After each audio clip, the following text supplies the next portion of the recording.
말씀은 요한복음 6장 48절로 51절까지입니다. 내가 곧 생명의 떡이로라. 너희 조상들은 광야에서 만나를 먹었어도 죽었거니와 이는 하늘로서 내려오는 떡이니 사람으로 하여금 먹고 죽지 아니하게 하는 것이니라. 나는 하늘로서 내려온 사한 떡이니 사람이 이 떡을 먹으면 영생하리라. 나의 줄 떡은 곧 세상의 생명을 위한 내 살이로라 하시니라. 우리가 그 세상의 비유를 보고도 그걸 일반 계시라고 하는데, 만물을 보고도 하나님과 그 아들 예수 그리스도를 알 수가 있고, 또 성령의 인도를 받는 것이 무엇이라는 것을 알 수가 있어요. 우리가 비유로 하나 예를 든다면은 각 나라 대통령들이 이렇게 외국을 방문할 때에 보면은, 그걸 여러분들이 화면을 열심히 보면은 그 공항에서부터 그 다음에 그 모든 행사를 참여하는 거기에서 그 모습들을 보면은 우리가 그 하나님의 아들이 이 땅에 오실 때에도 그거와 이렇게 그 방금 이렇게 세상 임금들이 세상 통치자들이 마귀 아닙니다. 세상 임금이라고 하니까 마귀로 생각하시지 말고 세상의 통치자들, 정권자들, 이런 사람들이 해외나 또는 외국에서 우리나라 들어올 때에 그 공항에 보면은 그 카페트가 깔리죠, 그죠? 비행기에서 내릴 때 빨간 카페트가 깔려요. 아마 전 세계적으로 통일됐는지 몰라도 거의 빨간 카페트를 깝니다. 그리고 요소에는 누가 깔려 있냐면은 그를 경호하는 경호원들이 깔려서 가는 걸 볼 수가 있어요. 여러분들 그런 모습 봅니까? 그래서 이렇게 대통령이 쓱 지나가면은 그 앞뒤로 사람들 사이로 이렇게 같이 이동하면서 이렇게, 그 사람은 그 외부를 봅니다. 그 장면을 보는 것이 아니라 그 악수하는 사람을 보는 경호원도 있어요. 그러나 대부분은 뒤돌아서서 등을 보이면서 외부를 봅니다. 이게 뭘 말하냐면은 예수 그리스도께서 우리에게 영생의 떡으로 오셨어요. 하늘에서 아버지께서 내려주는 사한 떡 또는 생명의 떡이라고 했거든요. 그 떡이 주님의 살과 피를 말하는데, 그분이 이 땅에 오실 때에 그 모든 만물들은 예비하고 있는 겁니다. 대통령이 공항에서 이렇게 내릴 때에 사람들이 예비하고 있는 것처럼, 뭐 한 달 전부터 예비하고, 뭐 이틀 전부터 3일 전부터 미리 나가서 다 거기서 예행 연습도 하고 준비하지 않습니까? 그래서 하나님의 아들 곧 생명의 떡이 이 땅에 오실 때에 다 예비하는 거예요. 그리고 경호원들을 세워놓고 위험한 요소들을 다 이렇게 경계하고 있는 것처럼, 하나님의 아들이 앞으로 세상 가운데서 행하실 모든 일들에 대해서 경계를 하는 것도 성경은 많이 말하고 있어요. 그러니까 성경은 어찌 보면 그 생명의 떡, 산 떡이 이 땅으로 영생 주기 위하여 오실 때에 그 모든 행차를 다 미리 예비하고 있고, 또 요소에서 그 생명의 떡이 꼭 사람의 영혼 속에 들어가기까지 잘 위험한 요소들을 경계하게 한다 이 말이에요. 그게 뭐냐면은 예를 들면은 공항에서 이렇게 카페트 깔아놓은 것처럼 침례요 안 보고, 저는 오실 길을 예비하는, 행차의 길을 예비하는 자라. 광야에서 외치는 자의 소리다. 외치는 자의 소리 뭐예요? 옛날에 보면 임금 행차하면은 어이 물러거라 하면서 그렇게 내 뒤에 지금 왕이 오시니까 길 옆으로 비켜서고, 아니면은 보는 사람은 엎드려 경배하라, 그런 말이죠. 그래서 예수님이 오시기 전부터 시작해서 모든 그분이 이 땅을 그 행로를 댕기실 때에 성경은 모두가 그렇게 기록되어 있는데 우리가 신본주의 시각으로 보면은 항상 성경을 보면은 재미있고 인본주의 시각으로 보면은 맥혀요. 어디 가서 맥히고 저리 가서 맥히고 맥힌다 이 말이에요. 근데 우리는 신본주의 시각을 갖고 있어서 정말 그 하나님의 의도를 알 수가 있죠. 하나님의 의도가 여러 가지가 있었어요. 성경에 모든 사람들이 영생 얻는 것이 하나님의 의도다. 또 어떤 것은 이렇게 하나님이 가시는 그런 동선, 하나님의 아들이 와서 이렇게 다시 어떤 길을 통해서 가시는 그런 동선을, 그것도 하나님의 의도죠. 그래서 하늘에 있고 음부가 있고 이런 것도 하나님의 의도로 그림이라고 할 수 있지만은 영생 얻을 수 있도록 모든 사람들이 그 떡을, 영생의 떡을 먹기를 원하는 거예요. 그 하나님 뜻이에요. 아버지 뜻이에요. 자, 그런데 여러분들 한번 추측해 보십시다. 상상해 보십시다. 수수께끼 같이 풀어 보십시다. 하나님의 아들은 모르는 한계가 있죠. 모르는 부분이 있어요. 그날과 그때는 누구만이 아신다? 아버지만이 아신다고 했는데 그날과 그때는 아들도 모르고 천사도 모른다고 그랬어요. 우리도 당연히 모르고. 하지만은 나머지 부분들은 아실 거예요. 내가 묻고자 하는 것이 뭐냐면은 음부라고 하는 데에 마귀가 갇혀 있던 걸로 알고 오셨을까요? 모르고 생판 그냥 금식 끝나고 마귀를 처음 만났을까요? 예? 아유, 한번 옆 사람한테 물어봐요. 독특한 답변들이 알고 오셨을까요? 모르고 오셨을까요? 알고 오셨겠죠. 그러면 하나님의 아들이 나타나신 것은 마귀의 일을 멸하려 하심이라 할 때 마귀의 일이 뭐냐? 생명의 떡이 올 때에 요소에서 회방하는 거예요. 그거 먹으면 영생하니까.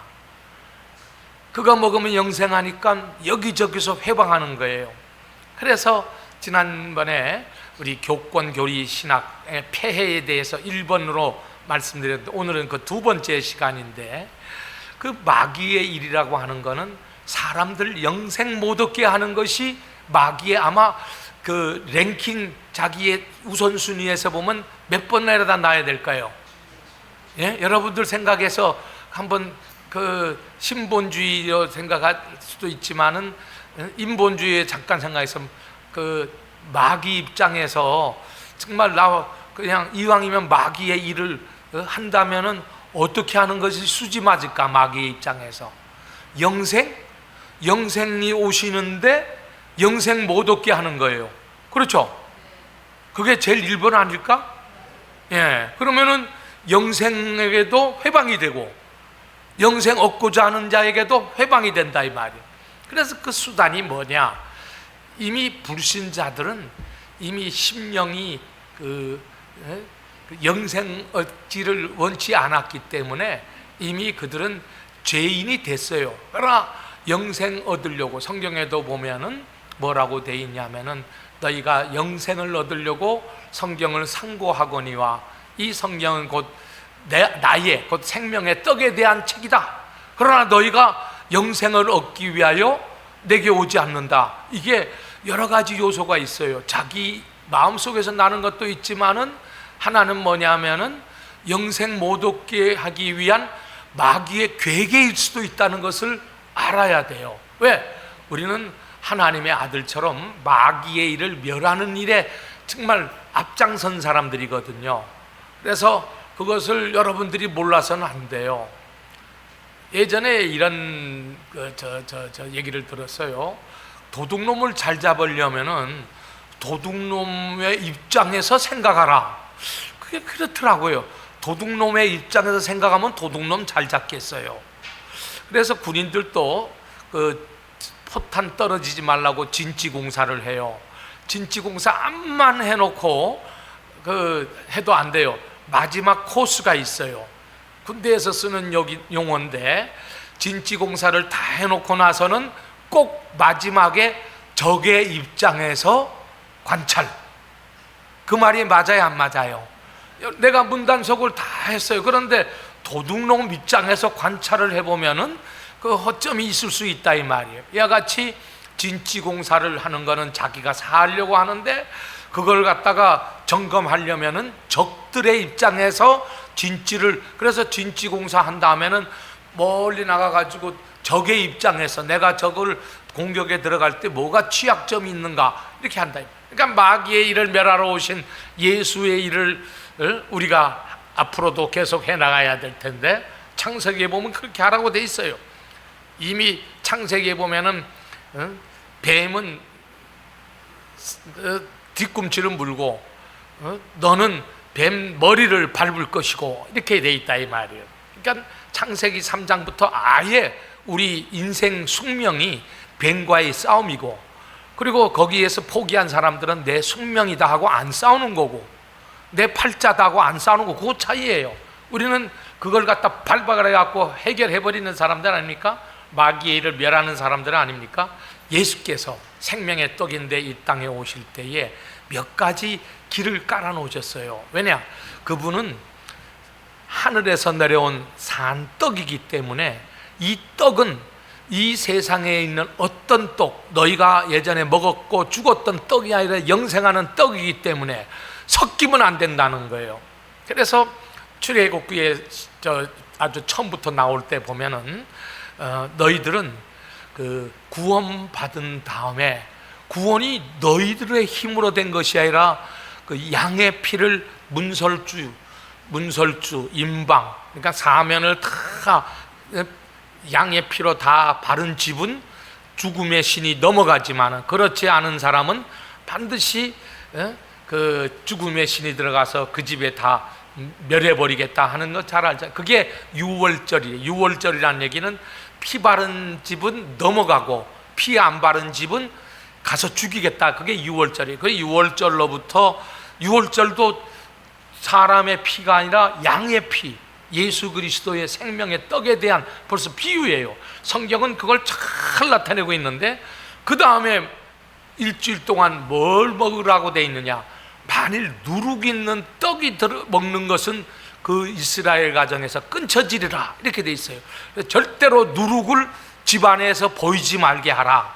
이게 뭐냐? 생명의 떡이 오실 것에 대한 이미 양탄자를, 빨간 양탄자를 깔듯이 깔아놓는 거예요. 그래서 누룩 없는 떡을 만일 먹지 아니하면 죽으리라. 우리 출애굽기 한번 12장 보십시다.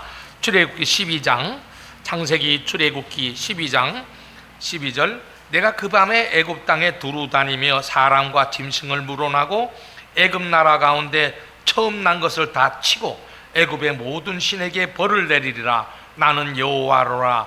내가 애굽 땅을 칠 때에 그 피가 너희의 거하는 집에 있어서 너희를 위하여 표적이 될지라. 그 피가 표적이 된다는 거예요. 내가 피를 볼 때 너희를 넘어가리니 재앙이 너희에게 내려 멸하지 아니하리라. 그러니까 완전히 피 때문에 사람의 공로는 아무것도 없어요. 그 피로 말미암아 죽음을 모면한 다음부터 시작해서 그 피를 통해서 죽음을 모면한 날을 유월절, 유월이란 말이 5월 6월이 아니라 넘을유 넘을월, 유월, 넘고 넘는다 이 뜻이에요. 유월절. 그러니까 그날 네가 목숨을 건졌다면은, 그 피로 인해서 목숨을 건졌다면은 그 다음부터 일주일 동안 뭘 하느냐? 자, 14절부터 너희는 이날을 기념하여 여호와의 절기를 삼아 영원한 규례로 대대에 지킬지니라. 15절부터 20절까지 시작.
무교병과 유교병은 누룩이 있느냐 누룩이 없느냐, 무교병은 누룩을 넣어서 하는 것이 아니라 누룩 없이 순전한 떡이라 하는 거예요.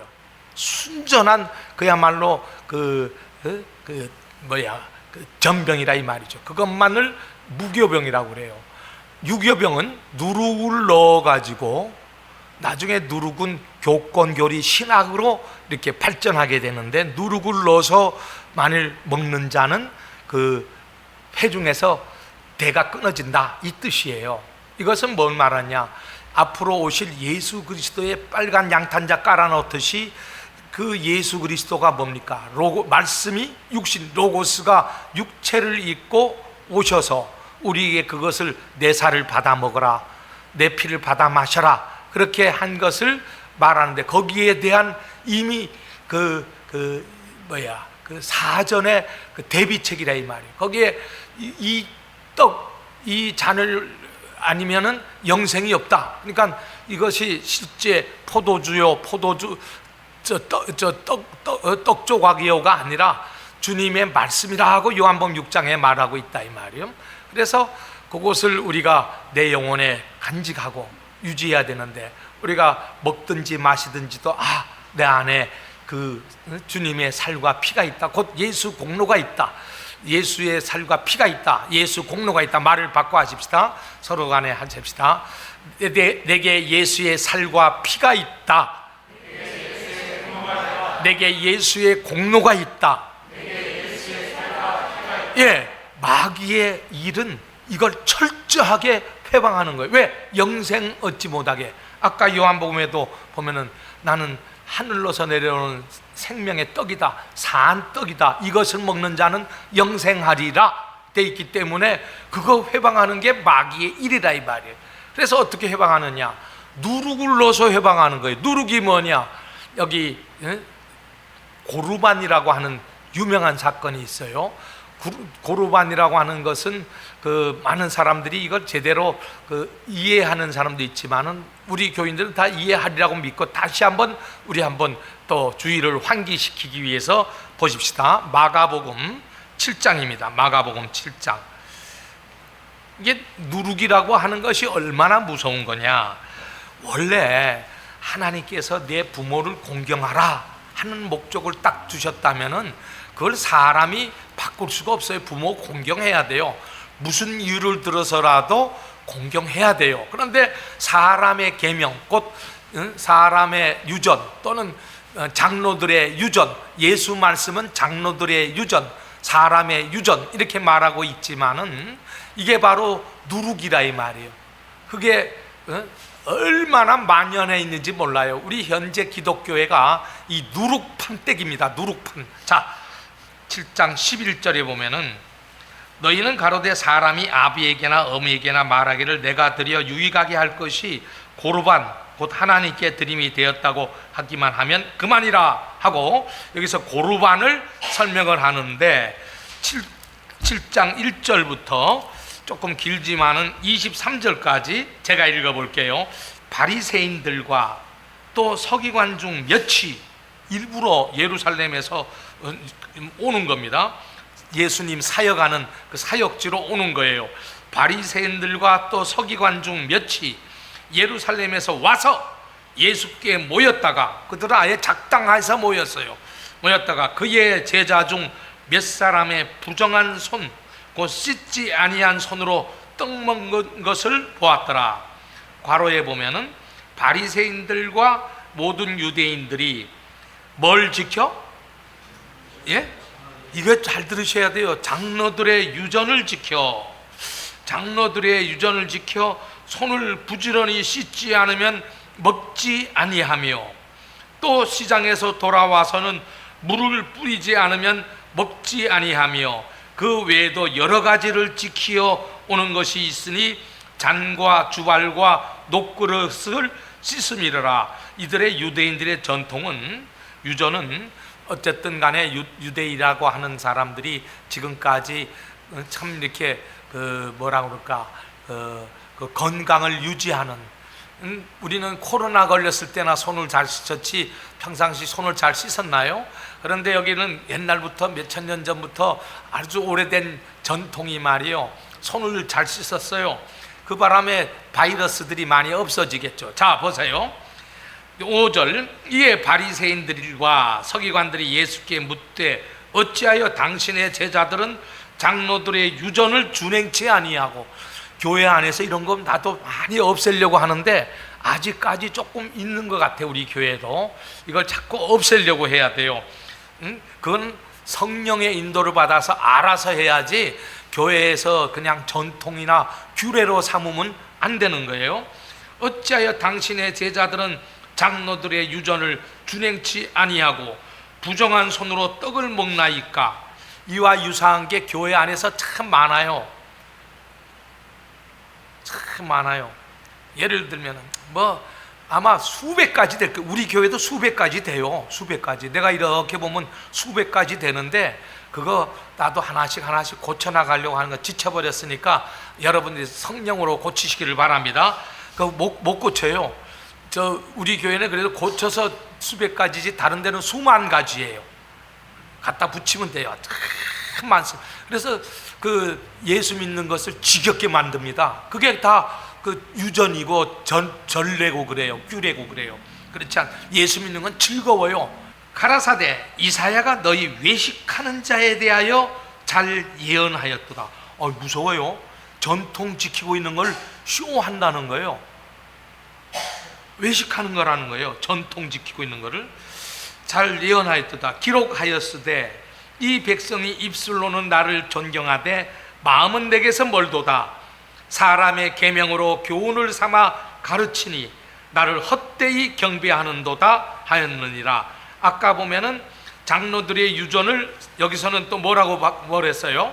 이사야서를 인용해서 사람의 계명, 장로들의 유전. 내가 말을 바꿔 하십시다. 사람의 계명,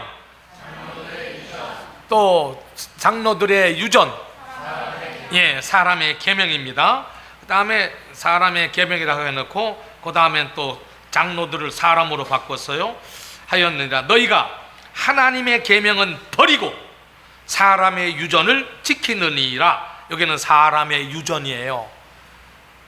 교회 안에는 이런 누룩이 오랫동안 몇천 년 내려오기 때문에 이거 벗기기 굉장히 힘듭니다. 그러나 벗겨나가야만 되는 게 우리가 주장하는 운동이잖아요. 모세는 내 부모를 공경하라 하고 또 아비나 어미를 회방하는 자는 반드시 죽으리라 하였거늘. 나는 아비 어미 그렇게 거역하는 자가 반드시 죽는다는 이 말씀을 믿고 있어요. 그래서 내가 싸우러 가지도 않고 아비 어미 거역하는 자는 반드시 죽을. 모세의 율법은요 지금도 그 효력은 살아있어요. 정죄하는 율법이라고 했는데, 예를 들어서 그 쥐약이 말이요, 쥐약을 살 때는 쥐를 집 안에 있는 걸 잡으려고 샀는데 그 쥐약을 사갖고 와서 조금 남았는데 쥐는 벌써 죽었어. 그 약은 그 두고 있을 때에 그 약의 효과가 있어요, 없어요? 쥐가 죽으면 약도 같이 죽습니까? 약은 효과가 그대로 있는 거잖아요.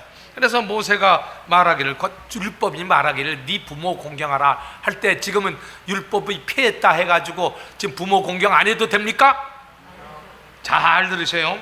너희는 가로되, 사람이라고 그랬어요. 하나님이 그래, 사람이 아비에게나 어미에게나 말하기를 내가 드려 유익하게 할 것이 고르반 곧 하나님께 드림이 되었다고 하기만 하면 그만이라 하고, 제 아비나 어미에게 다시 아무 것이라도 하여 드리기를 허하지 아니하여 너희의 전한 유전으로, 너희의 전통적인 유전으로 하나님의 말씀을 폐하며 또 이 같은 일을 많이 행해요. 이게 무슨 말이냐? 이게 무슨 말이냐? 혜린이 자매가 그 뒤에 할머니 계시 안 계셔? 근데 돈을 모으고 있어. 야, 그러면서 할머니한테 말을 안 했으면 오는데, 할머니 이거 할머니 이따가 임플란트 해드릴 거예요. 그래? 아유, 내 뭐 살면 얼마나 산다고 임플란트 해? 아니에요. 그 손녀가 그래도 할머니 잘 만나서 이렇게 보고 말았잖아요. 임플란트 해드릴 거예요. 그래서 그래, 아유, 할머니 지금 몇 달째 먹어가고 있는데 조금만 더 있으면은 그냥 그 돈이 이제 적금이 들었으니까 나올 거. 아이, 그래, 알았다 하는데 할머니는 싫다 해도 기다릴까 안 기다릴까? 예, 그 임플란트 해주면은 그 이빨 빠진 것보다 나을까 안 나을까? 예, 낫겠죠. 임플란트 해본 사람들 알 거예요. 그래서 이렇게 그게 보면은 정말 그렇게 딱 준비를 해놨는데 어느 날 교회에서 말이요, 헌신 예배를 한다니까 그냥 이상하게 없어져 버렸어요.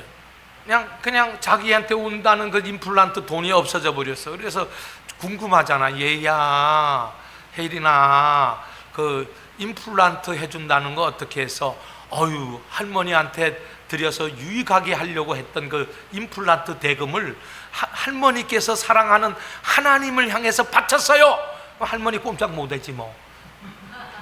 할머니 꼼짝 못하지 뭐. 할머니가 좋아하는 목회하시는 그 목회에 하나님께 드렸다 하면 할 말, 그러면서 그걸로 끝나버리는 걸 고르반이라고 그런 거야. 고르반. 내가 할머니 드리면 할머니한테 유익하게 할 그것이, 그 물질이 하나님께 드려서, 할머니도 하나님 앞에 꼼짝 못하잖아. 그 꼼짝 못한 하나님께 드렸어 하고 끝난다는 거예요. 그게 고르반이요. 그게 하나님 계명 폐하는 고르반이라는 거예요. 그거는 대단히 안 좋다는 거예요. 그래서 이런 식으로 교회 안에서 이와 유사한 것이 굉장히 많습니다. 이거 다 폐해야 됩니다. 그런 건 없애야 된다 이 말. 자, 그 다음에 12절, 제 아비나 어미에게 다시 아무 것이라도 하여 드리기를 허하지 아니하여. 그러니까 만일 그런 일이 발생했다고 하면은 또 빨리 그거는 땡빛을 내서라도 할머니가 약속을 기다리고 있는 그날에 임플란트를 해드려야 돼, 안 해드려야 돼? 그러면 뭐가 되느냐? 13절에 보면은 시작.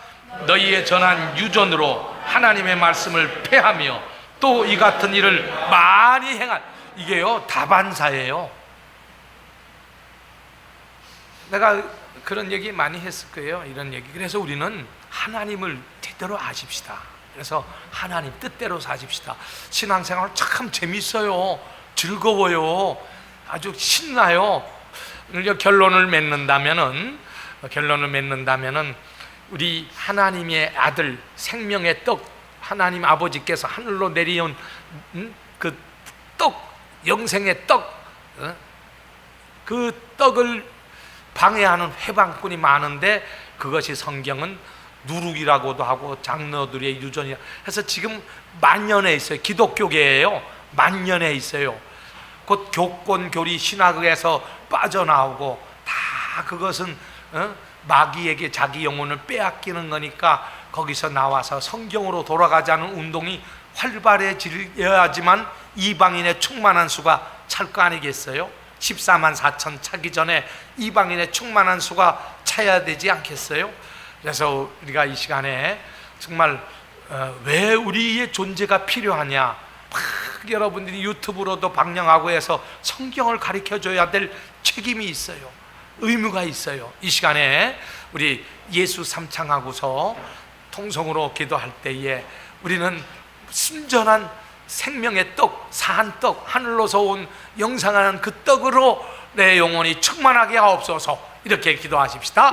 예수여, 예수여, 예수여.